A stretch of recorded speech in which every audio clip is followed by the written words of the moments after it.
Apple पिछले 10 से 12 सालों से अपने एक बेहद ही खुफिया प्रोजेक्ट पर काम कर रही है, जिसे इंटरनली प्रोजेक्ट टाइटन बुलाया जाता है। ये प्रोजेक्ट टाइटन उनके लिए बहुत ज्यादा एम्बिशियस रहा है, क्योंकि ये जुड़ा है उनकी पहली खुद की एप्पल कार से। अब भले ही एप्पल ने खुले तौर पर इस प्रोजेक्ट के बारे में पब्लिकली कभी भी चर्चा ना करी हो, लेकिन इंटरनल लीक्स की मदद से एप्पल कार के बारे में मीडिया में खूब चर्चा हुई है और टेक इंडस्ट्री से जुड़े हुए बड़े बड़े लोगों को भी ये वाली बात पता थी कि एप्पल कुछ ना कुछ खिचड़ी तो पका रही है कार स्पेस के अंदर। But I think companies like Apple will probably make a compelling electric car. It seems like the obvious thing to do. Are you betting that that's going to happen? Have you heard anything? Well, it's pretty hard to hide something if you hire over 1,000 engineers to do it. हाँ, हजारों engineers इस project पर काम कर रहे थे, लेकिन फरवरी 2024 में एक ऐसी न्यूज ब्रेक हुई जिसने सबको हिलाकर रख दिया।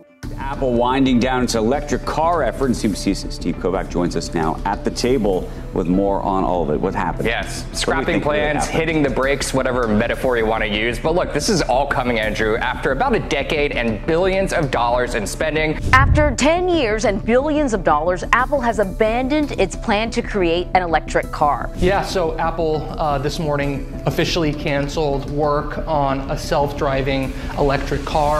जी हाँ, एप्पल ने अपने 10 साल से भी ज्यादा पुराने मोस्ट एम्बिशियस प्रोजेक्ट को बंद कर दिया। लेकिन एप्पल जैसी जायंट कंपनी इस टास्क में फेल कैसे हुई? आज हम इस वीडियो के अंदर इसी सवाल का जवाब ढूंढेंगे और साथ ही साथ ये भी कि अगर Xiaomi जैसी छोटी मोबाइल बनाने वाली कंपनी भी एक कार निकाल सकती है तो एप्पल क्यों नहीं। लेकिन सबसे पहले हम बात करेंगे कि इनके प्रोजेक्ट की शुरुआत कैसे हुई और कैसे धीरे धीरे इनके कार प्रोजेक्ट पर से पर्दा हटता चला गया। अब क्योंकि एप्पल ने कभी भी अपनी गाड़ी के बारे में सामने से कोई बात खुलकर नहीं बोली है, इसीलिए हमने पूरे इंटरनेट को छाना और एक एक मीडिया आउटलेट के आर्टिकल को पढ़ा और पूरी की पूरी प्रोग्रेस का पता लगाया, जो हम इस वीडियो के अंदर आपको बताने वाले हैं। और मैं जानता हूँ आपको ये वीडियो देखने में बहुत ज़्यादा मज़ा आने वाला है, लेकिन उससे पहले ताकि हमें भी ऐसी वीडियोस बनाने में मज़ा आता रहे, please consider subscribing to our channel, क्योंकि जब आप लोग सब्सक्राइब करते हैं तभी हमें ऐसी बढ़िया बढ़िया वीडियोस बनाने की मोटिवेशन मिलती रहती है। तो एप्पल की इस कार की मैन्युफैक्चरिंग की जो कहानी है ना, वो 2008 से शुरू होती है।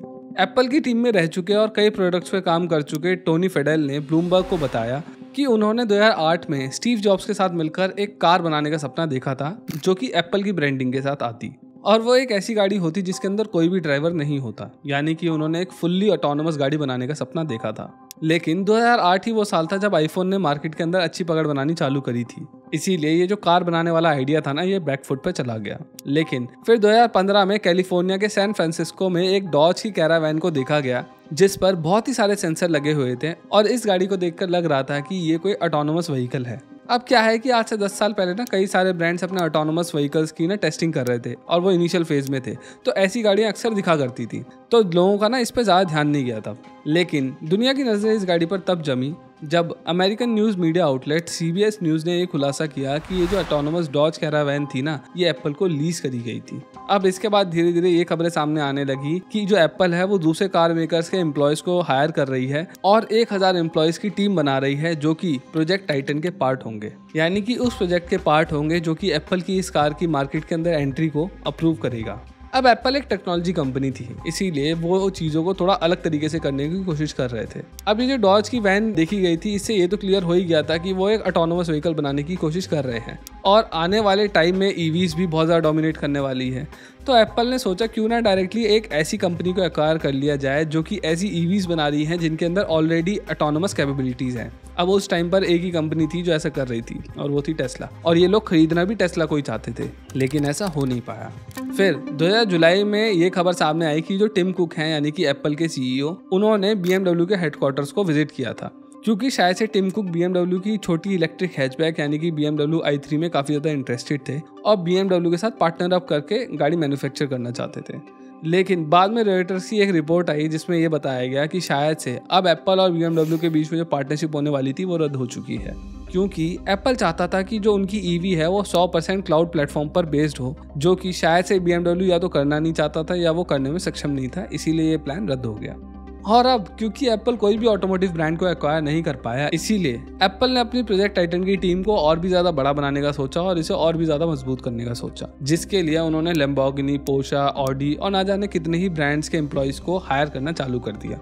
लेकिन एज पर रिपोर्ट्स ये जो टीम हायरिंग का जो प्रोसेस था ना, इसके अंदर कुछ अनएथिकल प्रैक्टिसेस भी देखने को मिली थी। क्योंकि अक्टूबर 2015 में मिशन मोटर्स नाम की एक इलेक्ट्रिक मोटरसाइकिल कंपनी ने एप्पल के ऊपर ये इल्जाम लगाया था कि एप्पल उनके कंपनीज के एम्प्लॉयज की भारी मात्रा में पोचिंग कर रही है, जिसकी वजह से मिशन मोटर्स बैंकरप्सी की कगार पर आ चुकी है। यानी कि एप्पल ने मिशन मोटर्स के एक एक एम्प्लॉय को तोड़कर अपनी टीम के अंदर कर लिया था, जिसकी वजह से वो कंपनी बहुत ही ज़्यादा खतरे में आ गई थी। और इसीलिए मिशन मोटर्स ने एप्पल के ऊपर पोचिंग के लॉसूट्स भी फाइल करे थे। एप्पल लगातार अपनी टीम हायर कर रही थी, लेकिन एक बार फिर से कहानी के अंदर ट्विस्ट तब आया जब जनवरी 2016 में न्यूयॉर्क टाइम जैसे बड़े न्यूज़ पोर्टल ने ये खबर छापी कि जो एप्पल है वो मैक्लेरन यानी कि ब्रिटिश स्पोर्ट्स कार कंपनी को एक्वायर करने की सोच रही है। और इस न्यूज़ ने काफ़ी ज़्यादा ट्रैक्शन गेन कर लिया। अब इस डील का क्या हुआ उसके बारे में तो लोगों को कुछ खास नहीं पता, ऑब्वियसली नहीं हुई थी वो, लेकिन ये ज़रूर पता है कि 2016 में California department of motor vehicle ने एप्पल को सेल्फ ड्राइविंग कार्स के परमिशन दिए थे, जिसमें कि ये permits 3 Lexus RX 450h SUVs को दिए गए थे under the name of Apple. और इसके बाद इन कार्स की टेस्टिंग सड़कों पर होती हुई कई बार देखी भी गई। अभी तक जितनी भी न्यूज़ पोर्टल्स को खबरें मिल रही थी ना, वो सारी की सारी इंटरनल सोर्सेज से ही मिल रही थी। लेकिन 2017 में पहली बार टिम कुक ने ब्लूमबर्ग को इंटरव्यू देते हुए बताया कि वो एक ऑटोनोमस ड्राइविंग सिस्टम पर काम कर रहे हैं, जिसे वो mother of all AI project बोलते हैं। लेकिन इस कड़ी में एक बड़ा खुलासा 2018 में हुआ, जब एप्पल ने अपने एक एम्प्लॉय सियोलेंग जैंग को अरेस्ट करवा दिया था, क्योंकि वो एप्पल के ट्रेड सीक्रेट्स को एक चाइनीज ऑटोमेकर एक्स मोटर्स के साथ शेयर कर रहा था। और इसी रिपोर्ट के ब्रेक होने के बाद एक बहुत बड़ी खबर सामने आई, और वो ये कि 2018 तक एप्पल के 5000 एम्प्लॉयज तो सिर्फ इस सेल्फ ड्राइविंग वाले प्रोजेक्ट पर काम कर रहे थे। लेकिन ये खबरें यहीं पर नहीं रुकी, क्योंकि 2019 के अंदर ये खबर भी आई कि एप्पल ने सेल्फ ड्राइविंग स्टार्टअप Drive.ai को खरीद लिया है। फिर इसके बाद एप्पल के Hyundai के साथ कोलैबोरेशन की हवा भी उड़ी, और इसके बाद खबर ये भी निकली कि एप्पल ने टेस्ला के क्रिस्टोफर मूरे नाम के एक एम्प्लॉय को हायर कर लिया है, जो कि टेस्ला के अंदर सेल्फ ड्राइविंग वाला डिपार्टमेंट देखता था। अब इन खबरों की वजह से मार्केट के अंदर हवा तो ये बनी हुई थी कि एप्पल एक प्रॉपर अपनी खुद की गाड़ी लेकर आने वाला था, जो कि ऑटोनोमस ड्राइविंग में बहुत ज़्यादा एडवांस होगी। लेकिन 2022 में एप्पल ने पूरा का पूरा वक्त ही पलट के रख दिया।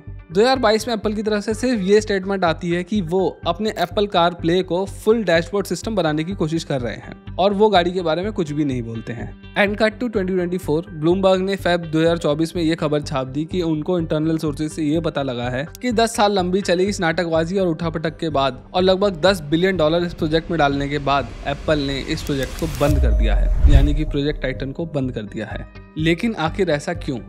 इस बारे में क्लियर कट तो कुछ भी नहीं बताया गया है, क्योंकि ऑब्वियसली एप्पल ने तो खुद कभी ये भी नहीं बोला कि वो गाड़ी लेकर आ रहे हैं, तो वो यही क्यों बताएंगे कि उन्होंने बंद क्यों करा है। लेकिन अगर हम खुद से भी दिमाग लगाए ना, तो इसको समझना बहुत ज़्यादा मुश्किल नहीं है।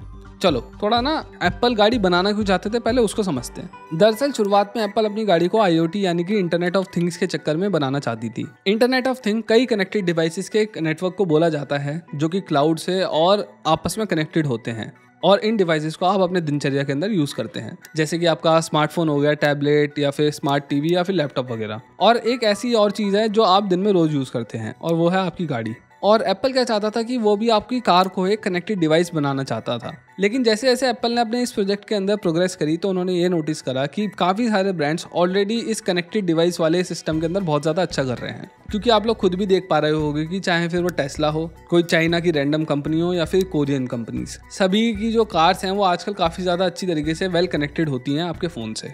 तो एप्पल अगर खाली सिर्फ इसी कनेक्टेड डिवाइस वाली अप्रोच के साथ आगे बढ़ता है इस प्रोजेक्ट के अंदर, तो उनके लिए काफ़ी ज़्यादा अच्छा नहीं होता, क्योंकि एप्पल हमेशा से ही अलग चीज़ें करने के लिए जानी जाती है। तो इसीलिए उन्होंने काफ़ी शुरुआत में ही अपना रुख बदल दिया था और फुली ऑटोनोमस कार की तरफ वो शिफ्ट हो गए थे। लेकिन शायद से उन्हें धीरे धीरे ये समझ में आ गया कि ड्राइवरलेस कार बनाना एक बहुत ही बड़ी सरदर्दी है। ये 2014 में भी एक बड़ी सरदर्दी थी, और ये 2024 में भी एक बहुत बड़ी सरदर्दी है।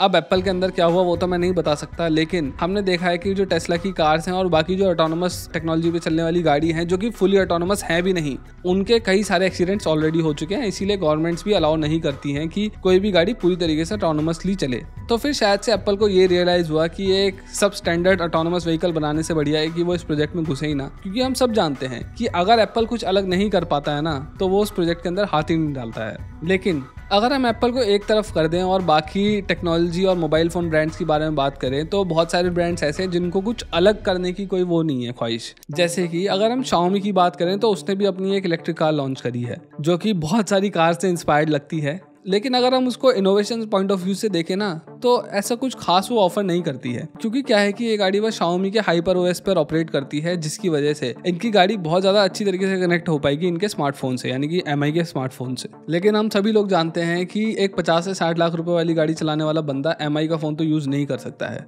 तो ये कनेक्टेड कार कितनी ही काम की होगी, मैं कुछ नहीं कह सकता इस बारे में ज़्यादा। इसके अलावा अगर हम Huawei की बात करें, यानी कि एक और चाइनीज़ कंपनी की, तो वो भी कार टेक्नोलॉजी के अंदर अपने कदम बढ़ा रही है और वो बाकी ब्रांड्स के लिए सॉफ्टवेयर डेवलप कर रही है। सैमसंग की बात करें तो वो भी एक फ्रेंच ऑटोमेकर रेनॉ के साथ मिलकर एक गाड़ी लॉन्च करने की बात कर रही है, और सोनी भी होंडा के साथ मिलकर एक कार लॉन्च करने वाली है।